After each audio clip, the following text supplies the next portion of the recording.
Mis amigos, no queremos dejar pasar este espacio para comentar un poco de los acontecimientos que han estado sucediendo en esta semana con todos estos eventos que tienen que ver con la actuación de la Policía Nacional y todo ¿verdad? Esta situación que ha copado la atención de todos, del presidente de la República, del ministro de Interior y Policía, de toda la prensa y toda la persona que de alguna manera están siempre atentos a lo que es la defensa de las libertades y del buen proceder.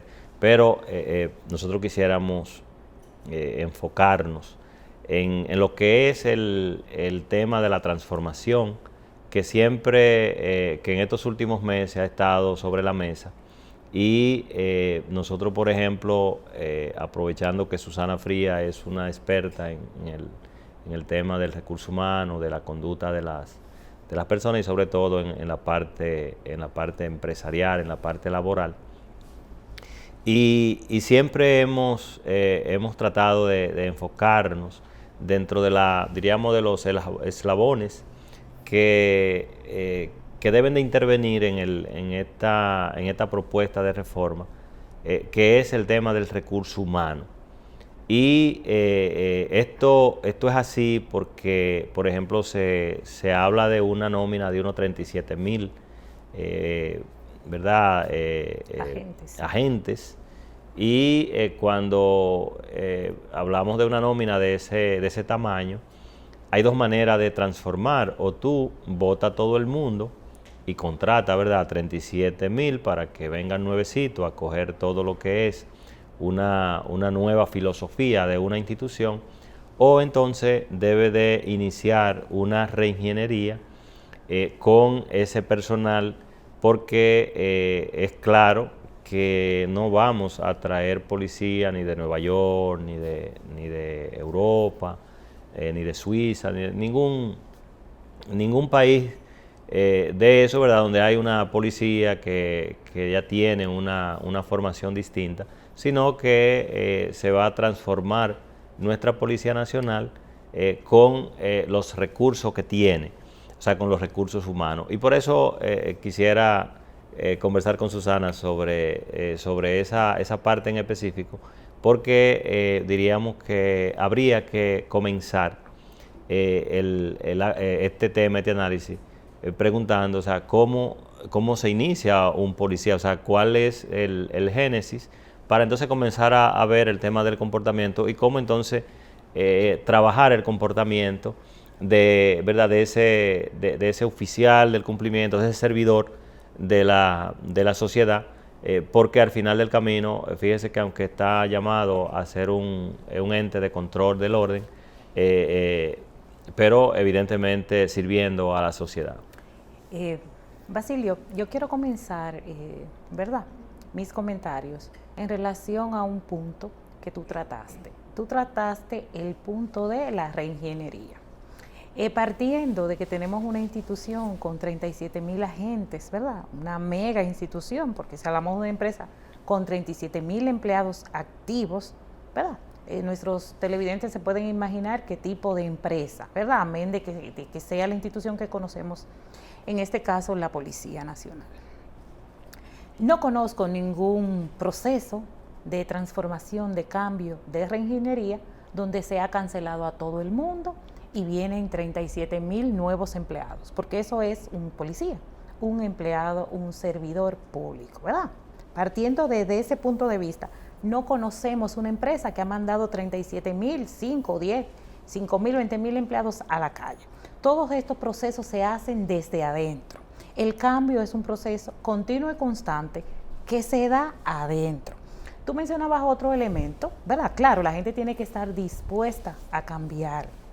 Sabemos que muchos procesos de cambio pueden ser dolorosos, pueden ser traumáticos, pero eso dependerá de los gestores, del equipo de cambio, de reingeniería que esté en las empresas. Ningún empleado, ¿verdad?, es malo, ningún empleado es bueno. Esto significa que se pueden dar los cambios, que la gerencia, que la dirección, en este caso, que el Estado dominicano quiere implementar. Se van a dar, Basilio. Una pregunta, Susana. Por ejemplo, una empresa, una institución con una nómina de empleados, ¿qué tamaño de departamento de recursos humanos pudiera suponer, ¿verdad?, estar instalado para manejarlo? Y agregándole que fíjate que la policía tiene un elemento muy particular, y me refiero a lo siguiente. Fíjate que la policía no tiene sucursales administrativas. O sea, se supone que si lo vemos en una entidad normal, cada destacamento es como si fuera una sucursal que tienes en cada sector, en cada pueblo. Entonces, en una empresa, en una institución con otro tipo de estructura, pues en algún punto mueve parte de esa administración como para ir segmentando. O sea que según observamos, pues hay una concentración de esos departamentos, por ejemplo, recursos humanos, porque fíjate que siempre lo que hemos visto, lo que vemos, por ejemplo, en la operación estructural, vemos, por ejemplo, que lo que hay es, cuerpo de dirección, pero desde el punto de vista de lo que es la competencia per se. O sea, no está acompañado de esas subunidades. Y cómo pudiera eso mejorarse desde esa parte, porque realmente me luce, por ejemplo, nosotros que conocemos lo que es los procesos administrativos, nos resulta un poco difícil poder administrar yendo en esa dirección, o sea, de un manejo efectivo hacia el recurso humano. Te explico, por ejemplo, tú conoces y nuestros televidentes conocen las estructuras bancarias, por ejemplo, el Banco del Estado, los megabancos que tenemos en el país, y en el caso del Banco Central.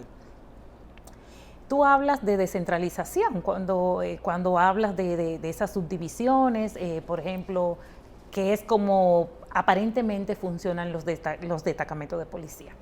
Mira, Basilio, el tema aquí está en políticas y normativas. Por ejemplo, para que nuestros televidentes se hagan una idea, el banco más grande de este país, ¿verdad?, no tiene departamento de recursos humanos en sus sucursales. ¿Ves la diferencia? El poder, ¿verdad?, desde la dirección, la gestión de recursos humanos se concentra en determinado lugar. En el caso de los bancos, la administración, ¿verdad?, del personal se concentra en sus famosas torres. Sin embargo, la sucursal que se encuentra en el punto más distante de este país, ¿verdad?,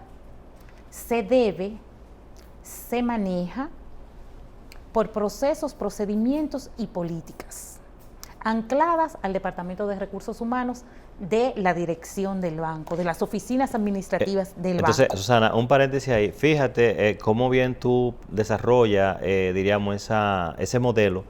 Y cuando vemos, por ejemplo, el accionar de la policía, por ejemplo, fíjate que pareciera que entonces en cada destacamento hay, porque una cosa es lo que dice, por ejemplo, el director, y otra cosa es lo que dice el ministro. Del punto de vista, estamos hablando del punto de vista de lo que es la visión, ¿verdad? Entonces, visión, políticas y valores, que deben ser lo mismo, Basilio, aunque estés en el punto más distante. Sí, a eso voy, control. A eso voy, porque fíjate que cuando digo que un destacamento se maneja distinto, por ejemplo, es que un destacamento le cae, por ejemplo, a galleta a un ciudadano que fue detenido, por decir algo, pero esa no es la misión que está vendiendo aquel. Entonces, para ir en consonancia con la descripción estructural que tú haces por ejemplo, de otros modelos. De otro tipo de instituciones, para que nuestros televidentes entiendan la magnitud.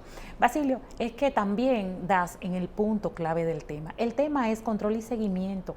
No habrá ningún proceso de cambio de reingeniería si no tenemos controles y seguimiento. Por ejemplo, los destacamentos, ¿cómo funcionan? Como tú mismo acabas de decir, de manera paralela a la central.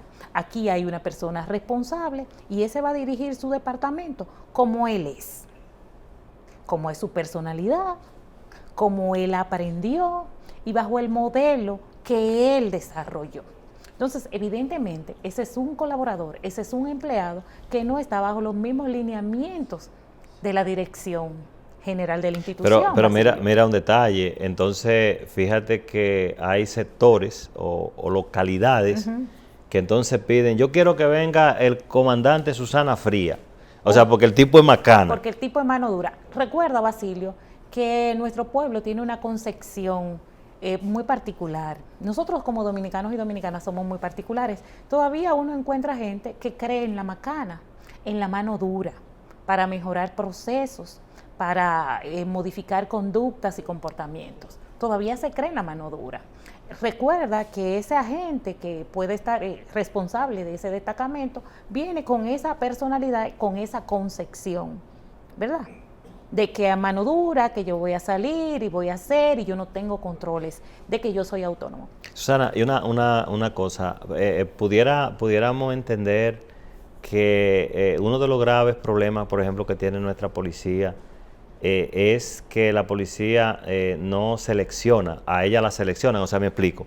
Por ejemplo, nosotros que venimos, por ejemplo, de pueblo, los muchachos, por ejemplo, en mi campo decidían hacerse policía porque era la única manera de venir, por ejemplo, a la capital y tener un sitio donde dormir, ganar algo de dinero. O sea, no tenían otra opción que no sea engancharse, como ellos decían, y ya ahí tú tenías donde dormir y te iban a pagar algo. Entonces, porque fíjate que si tú lo colocas en el contexto del joven diríamos, normal, el salario que pagan en la policía no es un salario atractivo. Muy bien. O sea, para elegir una empresa, diríamos, que te satisfaga aspiraciones. Muy bien.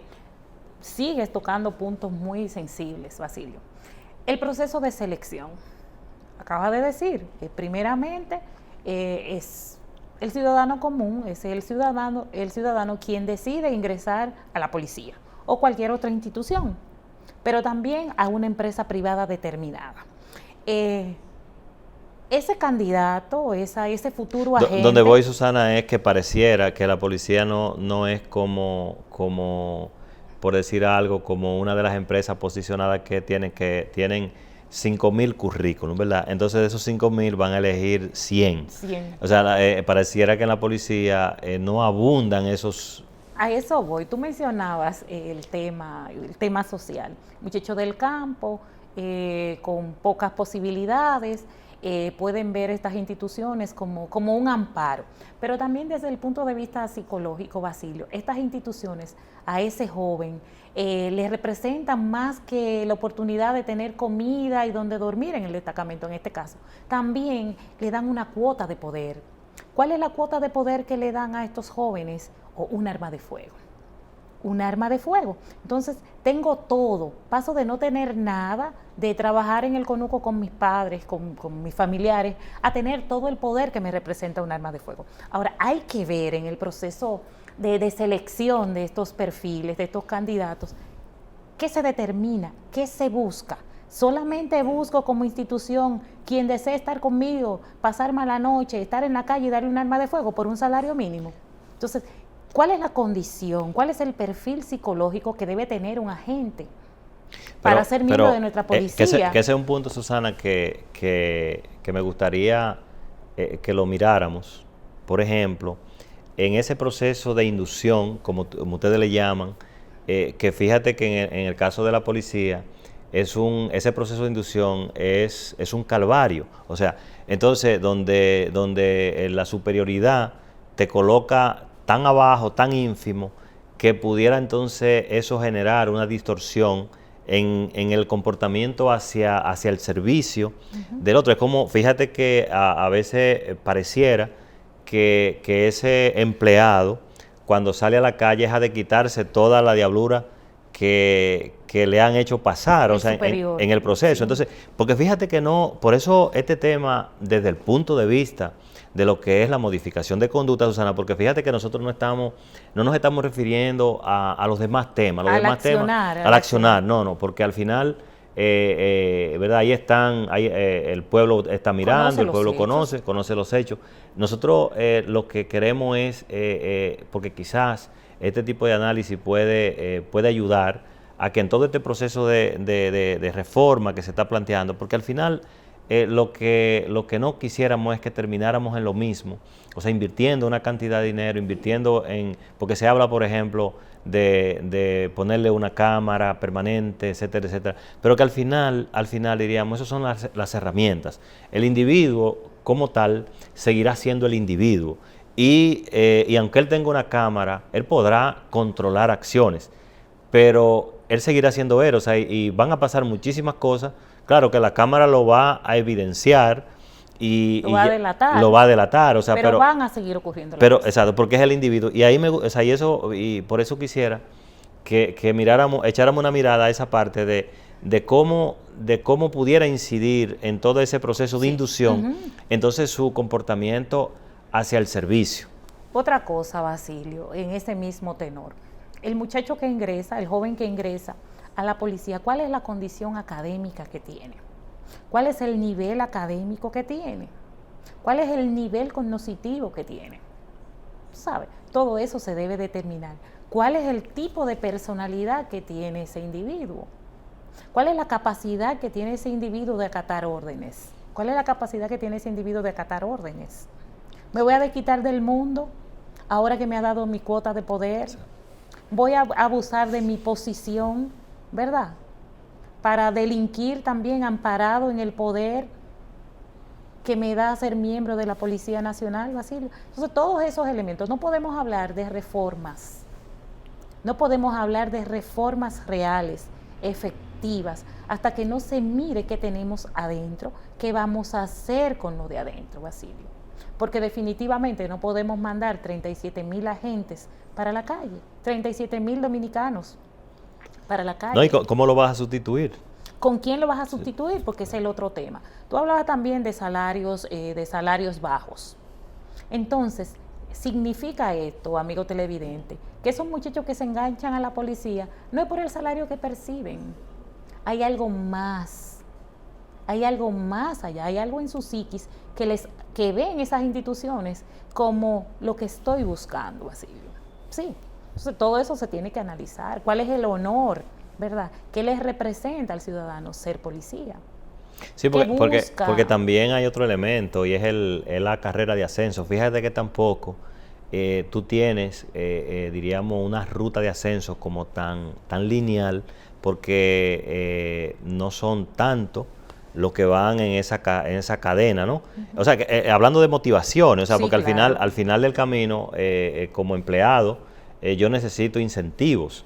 Y para esos incentivos está el desarrollo de carrera, que esas instituciones todas tienen planes de desarrollo de carrera, porque para llegar al ascenso, pues se debe dar ese proceso de capacitación continua y constante, de preparación académica. De hecho, para nadie es un secreto que esas instituciones tienen acuerdo con la mayoría de las universidades de este país, planes de becas, pero tú te encuentras en las universidades, ¿cuántos policías? El número sigue siendo mínimo también. Todas las universidades del país tienen acuerdo con la policía y programas de beca, Basilio. Entonces, el tema requiere, en definitiva, profesionales del área de la conducta. Requiere una verdadera decisión de Estado, ¿verdad? Y requiere... Lo que pasa, Susana, es que si tú te fijas, cuando tú hablas de ese proceso, por ejemplo, tú como experta, yo te preguntaría, hablando en tiempo, ¿cuántos años tú crees que pudiera lograrse una transformación partiendo diríamos, de esas tesis? O sea, habrán otras, porque fíjate que vienen otras que son en la parte técnica y demás, o sea, que es un conjunto. Estamos solamente viendo el tema de la conducta, del profesional, de las áreas de conducta, porque hay que ver entonces otras áreas de cuándo tú llevarías al individuo a perfeccionar otras otros elementos. Pero hablando de años, por ejemplo, a mí no me luce que en 4 años se pudiera completar, o sea, decir, lo logramos, o sea, porque de hecho lo hemos conversado. Fíjate que cuando tú decides, por ejemplo, elevar a una persona, por ejemplo, a supervisor, y tú sabes que no tiene la competencia de supervisor, pero tú tienes una agenda como ente de recursos humanos para decir, ok, este tipo... Un plan de desarrollo. Un plan de desarrollo. Él no tiene esa competencia, pero nosotros lo vamos a trabajar para lograr entonces llevarlo a ese nivel. A ese nivel. Pero tú no puedes decir que en el mes que viene tú lo tienes listo, ni dentro de 2 meses, o sea, porque depende del plan y depende del individuo. Definitivamente no tengo nada que alegar. El elemento es un elemento, vamos a decir, de manera individual, desde el punto de vista de la gente. Es un plan de manera gerencial desde el punto de vista de la dirección de la policía. El tiempo en el que se comienzan a ver los cambios, eso va a depender de muchísimos elementos. De verdad que no quiero ser alegre dando un tiempo, porque para poder darte un tiempo como consultora, debo conocer todo el proceso. Y creo que hay que ser policía para conocer realmente qué es esa institución. Finalmente, Susana, para irnos a una pausa, hay quienes dicen que mientras estemos colocando en la cabeza de dirección, o sea, me refiero, por ejemplo, al ministerio, personas, por ejemplo, que no sean expertos en temas de seguridad y eso, sino que sean personas de cuota política, que la hemos tenido en todos los gobiernos, pues será muy difícil de lograr una real transformación, por lo mismo que plantea, o sea, para poder hacer esa ruta, pues debe de haber una comprensión desde la A hasta la Z.